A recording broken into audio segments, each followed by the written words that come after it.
Bana? Beni çarpmışsın. Bana diyeceğin bir şey var mı Gonca? Yok bir şey.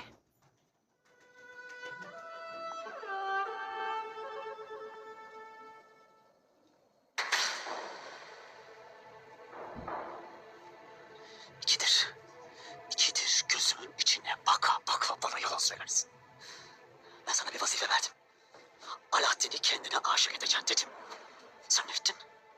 Sevdasını sana itiraf edecek adamı reddettin. Neden? Her şey istediğimiz gibi giderken. Ne deyi yaptın Gonca? Sen bunu nereden bilirsin? Ana sen beni izletir misin? Kime? Bunu sen istedin. Sen bana yalan söyledin Gonca. O vakit ne diye yalan söylediğimi bilirsin ana. Bilirim. Alaaddin'e sevdalandın. Gonca neden? Ya yeter! Yeter!